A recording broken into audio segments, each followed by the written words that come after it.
Just about a month back, I happened to meet one principal of a national public school. And I was just interacting with the principal, and then a topic came up about how she selects students for her school. And the students are all, they take admission at nursery. They're all very small, 4 years old or 3 years old or something like that. So I asked her, how do you select, at 3 years of age, how do you, judge them? That, how good they are for the school. So she was telling me, well, actually, and we all know this, actually at 3 years you really can't, evaluate them and test them. They'll all be scared, they won't talk. So she said, I evaluate the parents. And it is based on the value system that the parents are carrying, will I decide whether this child will be in my school or not. Because I know that no matter what I do, the influence of the parents will be there on the children, and that's what the child will become. Of course, my school will also try to give good values to the children, but the parents' values are very important. So then she said, I'll give you an example. She said, there was this one parent, I asked this question, and she says, this is a standard question I ask every parent. And from that answer, I evaluate whether this child will be in my school or not. So what was the question she asked? She asked the parent the question, what do you want your child to become when he's 16 years old?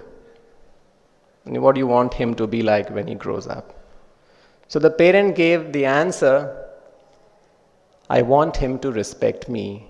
So for a second, and then she said, and I rejected this child.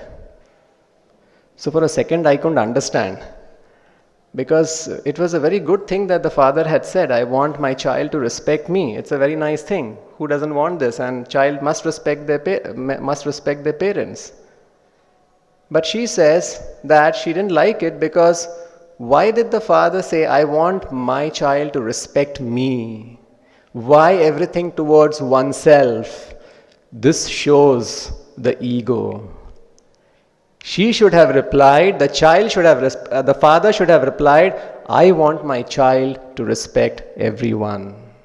You see, it was a striking thing for me. It was actually a very good answer, so when we are too much self-centered, I, me, mine, everything for me, then it becomes everything is for my enjoyment, nobody should be more than me.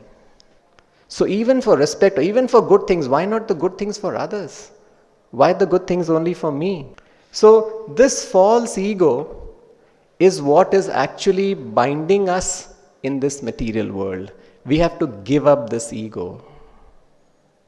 And this false ego is not just everybody who has taken birth in this material world is having false ego. That is why we are here.